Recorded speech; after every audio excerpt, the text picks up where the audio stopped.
Hi, and welcome to this edition of Monster Lab. Today we're going into the bowels of distortions to show you how to make your very own monster mask from scratch.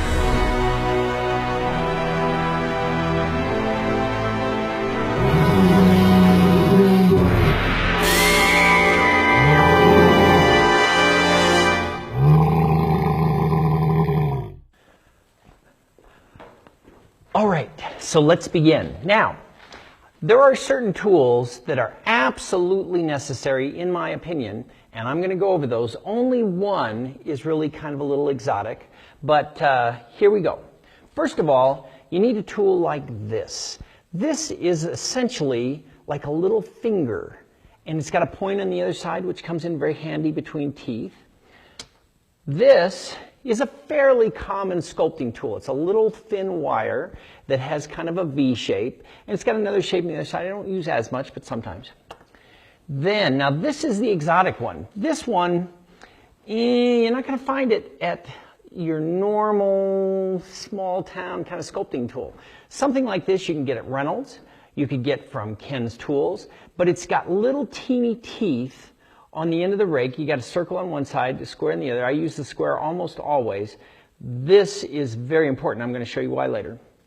The other tool is paintbrushes. I like a big one for, early on, and then a little one to go in around the eyes and stuff like this. Fairly soft bristle. This got a little stiffness to it. Oh, it's got a little smoke too. A knife to cut the clay. This tool, it's got teeth around it. It's kind of a kidney-shaped tool. This is very helpful with large anatomy, and we'll be going over that also. A sponge, water in a little bucket, and a spray bottle. Now, the only other two very essential things, you'll need some kind of armature. Now, normally I would sculpt on a head bust, but I was trying to do this from ground up, like you're starting fresh and you don't want to spend $200 getting all this stuff before you can even get started. You might find out you hate it. So there's an armature I just made out of wood, and the other final thing is Laguna Wed clay. That's W-E-D clay. Now you can sculpt in other things if you've got something local and you want to use it. But that's the best, and I highly recommend it for a multitude of reasons. Don't want to go through on this video.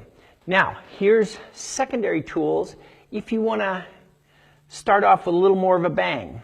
Now, you can sculpt eyes, but it's very nice if you find some balls or something like this about the size you need. And these are plastic ones I've poured up, but you can find all sorts of things that are round and just use that. It helps when you're doing eyes. I find a pen very helpful for little teeny details and dots and things. This tool is another, a little more exotic tool. It's a very, very fine wire that's kind of got a V on it. Very helpful.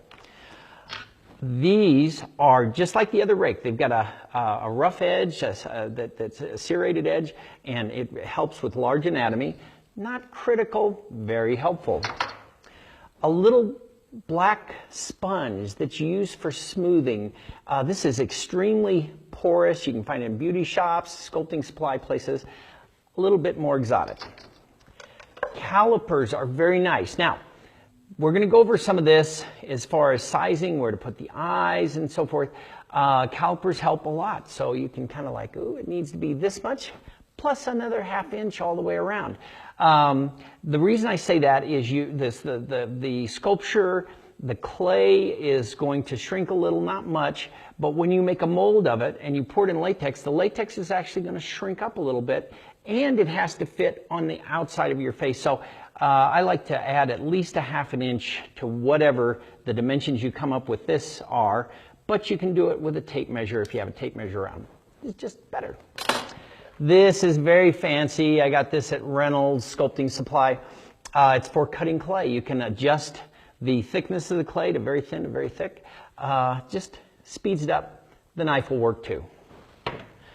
At the end, We like to spray with spray paint. I use this Krylon Leather Brown. Now, I'm sure other ones will work. Now, this is a gloss, and the gloss is very important because it makes a barrier that between the clay and the plaster. Not necessary. Sometimes if we're in a hurry, we'll just cast it, but it is a nice feature. The only warning that's very important, if you do decide to spray your sculpture, let it sit for a couple hours under a fan or wait overnight, because you sure don't want to put plaster on fresh paint. It sticks to the mold. These are texture sponges. I got these from Jordu. There's places around the house you can find cool textures. Maybe it's some old leather thing, or maybe it's an orange or grapefruit or something like that. And these you push into the clay toward the end of the sculpture to make skin texture and stuff. Very, very helpful. Not necessary. The other tools will do a fine job. The sponge and so forth. This is my boomstick. This helps to hammer the clay onto your armature to make sure that there aren't a lot of air bubbles and things, and it's really wrapped around your structure. I just took a 4x4 and cut it kind of fancy and wrapped some tape around it so it doesn't stick so much, duct tape. The last thing is a Lazy Susan, and this comes in very handy if you're lazy, Susan. So it's just a little deluxe thing. You don't need it. You can spin it. I'm just saying we like to use them around here. So you take your armature that I just made out of 2x4s and plywood. And now this could lay flat. You could just cut a piece of wood, just lay it flat, sculpt above it. But then you kind of got to hover over it like a vulture. So we don't like to do that. We like to just sit here comfortably, have our libation, and, sculpt a little, drink a little. If you choose to drink adult beverages, your sculpture won't turn out as good as it would have, so I caution you against that. So that's it. I'm going to get started here, and we'll take it from there. All right, I like to wet the wood down. It just creates a little bit more of a vacuum.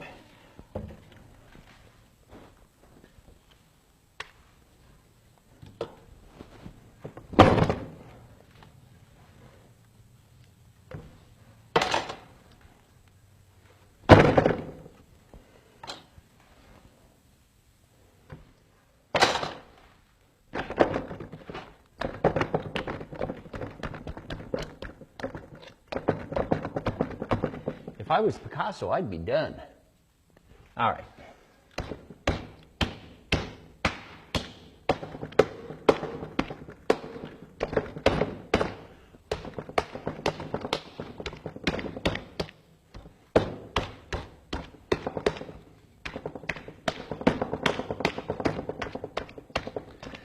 Just make sure you get it well anchored, this first layer,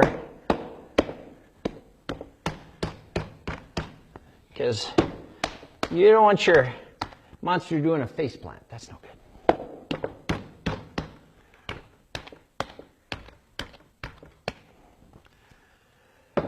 All right, do a little caliper check.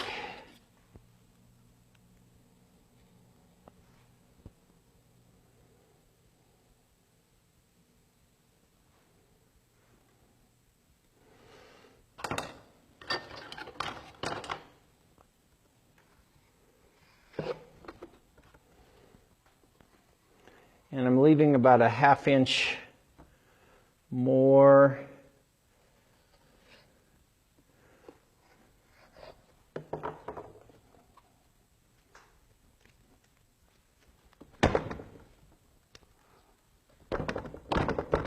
Now we're going to make this a 3/4 mask so that it slips on easy and it sits on your head. You don't need an elastic band or something like a half mask, which nothing wrong with a half mask. But 3/4 mass, I'm just going to have to build it up a little more on the top and make sure I've got enough to wrap around. Oh, by the way, today I've decided to sculpt a zombie alien. Now, this is not something you see every day, but this is something I wanted to mention. When you're going to sculpt something, how many zombies does the world really need? So I always like to have a hook, like music. You know how it has a hook with the melody? I like to come up with something clever that's kind of the foundation of it. And in this case, it's just weird. Nobody thinks about zombie aliens. So that's my hook, and that's what I'm making, zombie alien.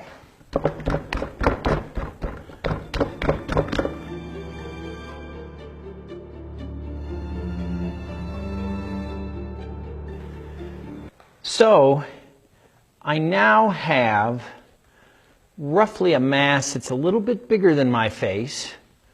So I'm taking the calipers and, so it's a little fatter than that.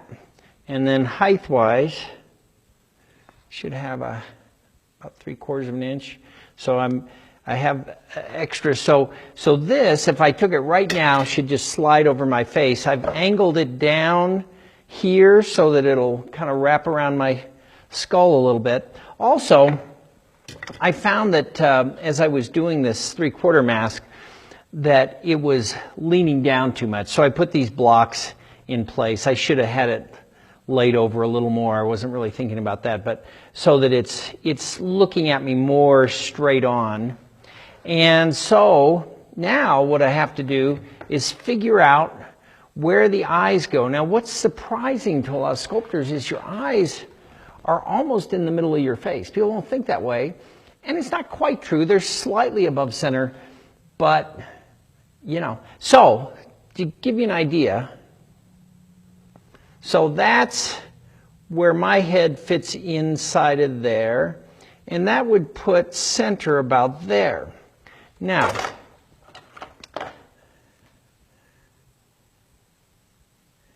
in actuality, my eyes are probably in this area somewhere. So, I want to put the alien eyes down. Now, say my pupil's right here, if my calculations are correct. So I want the pupils for the alien just below that, because I'm going to hide my eye slits just above in a wrinkle or something. So I'm going to cut away a little of the clay, and so make it easier to stick it in there. I think I'll use this one.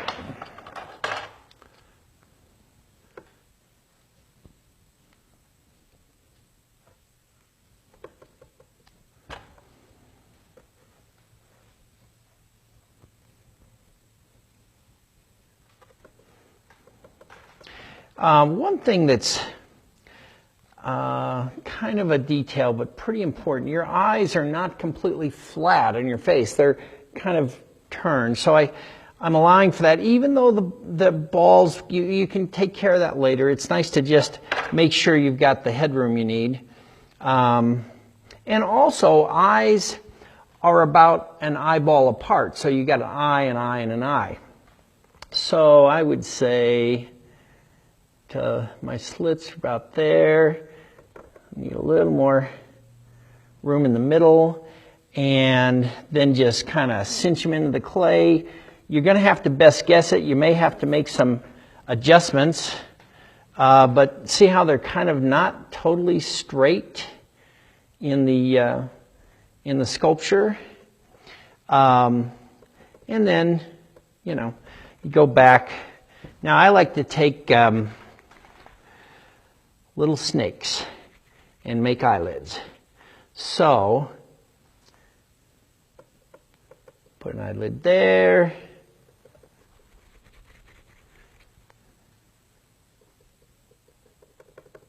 Here. And actually it's a little lower. Now here's a thought. You can do with a lot with emotion with the skin around the eyes. It's not the eyeball that does it. It's all this little stuff the skin does. So, like if I wanted to make him just kind of like, duh, I'm smarter than you. I don't have to worry about it. Or you might want to make him a little more angry. So, I tend toward the angry. My monsters are usually not happy. So what you can do is control your emotions with the eyelids. You can you can come in like this. And so he's kind of getting a little bit ticked off. Bring that up. And that's something you can play with. I'm not sure how I'm going to go with this guy, but that's how you kind of place the eyes. And the eyes are going to be your most important thing to get right as far as positioning. And so I may have to move them up. I think I accidentally dropped down. Here's my sight line. And what you can do is draw in, like get your center and your sight line. Draw those in and then place your eyeballs. So I kind of put it in the middle of what I dug out, and that wasn't quite right. So we'll move them up, and I'll keep doing large anatomy. Now the tool I've used a lot here is this kidney tool with the little teeth that really helps you to get in there and start shaping. I haven't done a lot of shaping yet, but getting your large anatomy is really important. Everybody kind of wants to jump the gun and start going into the detail, and because that's more fun. Don't do that. Make sure that large anatomy is right, and you can stand back and squint your eyes. And it's like, yeah, that's right. It looks good. And then go in for the fine detail later. Okay, so we continue. Now I'm starting to bulk out the major anatomy, and there's a thing I like to do. I mean, you can doodle around with a drawing and get it, try a few different things till you get something you like. I actually like to get just a rough idea in my head a lot of times and then do the creative work in clay. So right now I'm playing with some interesting cheekbones and trying to get something unique. Again, that hook I talked about earlier. But, there's a thing we do around here that is like breaking the rules when it comes to anatomy. Now, I'll say this, that anatomy is critical. In fact, really you should study the human face and bones and things. But then you can push it, especially when you're dealing with an alien. You can push reality. However, if you push too much and in too many ways, it's suddenly, people look at it and say, something's wrong with that. So it has to be believable. Now, one of the ways I'm pushing this is more cultural. Aliens, because they're so smart, it's like they don't need to be beast-like. They don't need to protect their eyes. They have these big eyes. They're out in the open because they just can fry you with a laser or something like that. I'm pushing that a little bit. I want to give him a little more cheekbones. The only thing I knew I wanted to do in this sculpture was antenna, because in the end I want to show with and without hair and some different hair techniques. And for whatever reason, culturally, if you have antennas, you can get away with hair. I think that's due to Star Trek. I'm not sure. Anyway, so there's where he's at now. I'm playing with the nose and so forth, and still trying to get some interesting shapes, and we'll keep at it.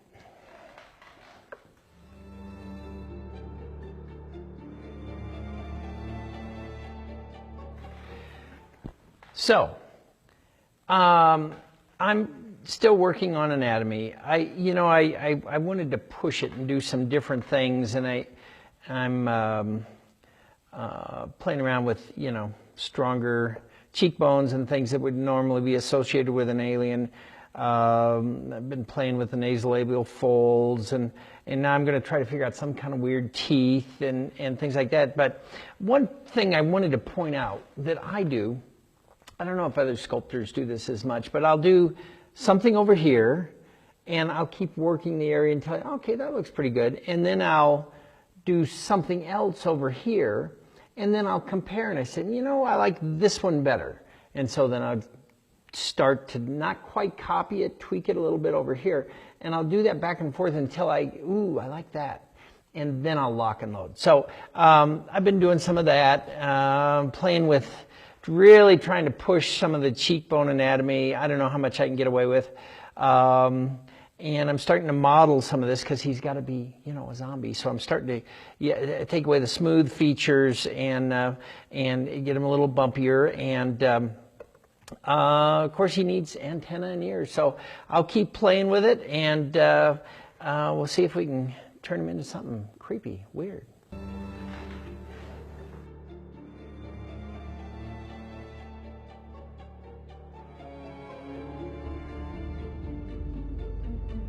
Okay, so now I've got a kind of rough, blurry, the look I'm kind of going for.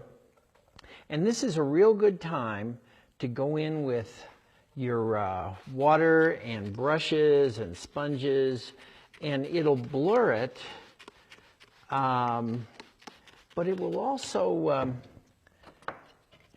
kind of clean it up. And then you go back in for detail. So I'm just going to go at it with the brush here and the sponge, and you can see how it kind of cleans it up, but then it kind of blurs it. But then it's ready for fine detail. Now what I'm doing is kind of making mud, and so the spray bottle comes in handy to kind of clean it up. Now you don't want to get too carried away with this. You don't want to eliminate all your lines. You just want to get enough of this knocked down so that when you come in with the sponge, it's fairly clean looking. So now you can use natural sponges, are really good. Smaller ones than this are good for a little bit finer detail. And I actually take my finger and I'll kind of push the clay around a little bit with the sponge.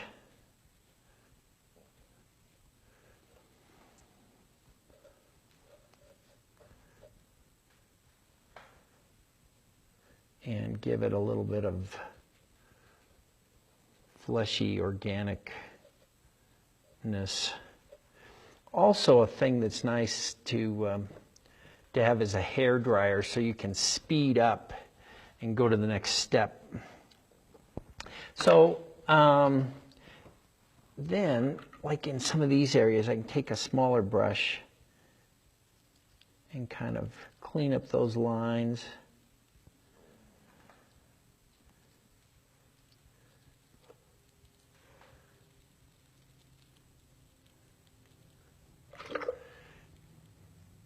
This is something unique to water-based clay, and especially wet. You can really go in and move the clay around easily for a long time. It does start to stiffen up, and this is starting to stiffen up, but I can move the surface around anyway.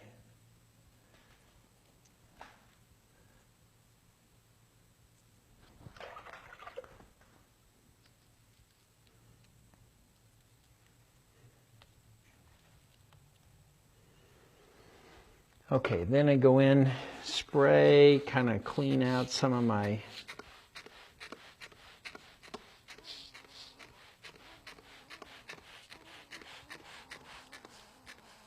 and you don't always have to pull the trigger real hard if you got something that's you don't want to obliterate detail.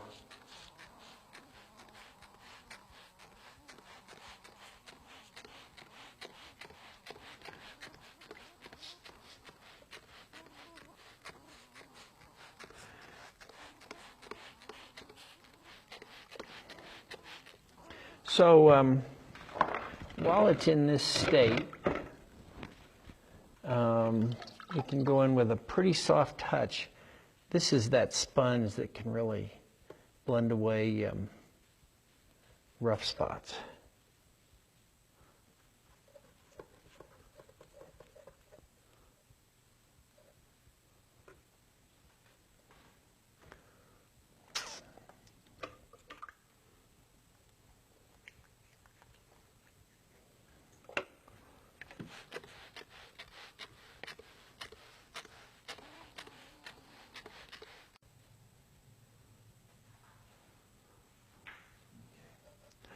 So now I'm going in lightly and allowing the sponge to just give it kind of some texture and organicness. And again, I'm using my finger here to kind of break up the flat planes, especially since he's kind of roddy.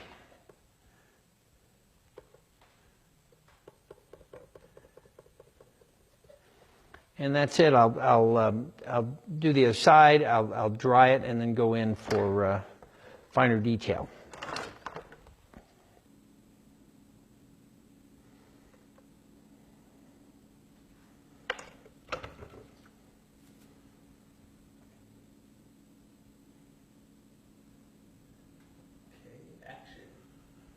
All right, so this guy's about done. Now, one thing to remember, if you work on this over a few days or something, be sure and cover it and seal it with plastic, some sort of plastic you can get all the way around it, and make sure air can't get in.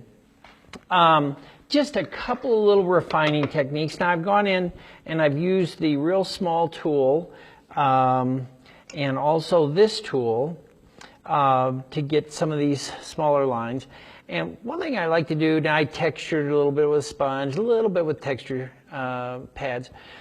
But after you get it textured, I like to come in and on some of these high areas, just smooth it out so it's not all the same. And, you know, kind of with the assumption the skin is kind of stretching over the bone in different areas.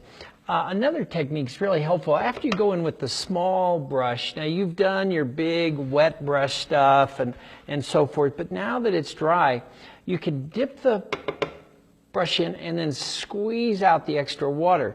That gives you a slightly damp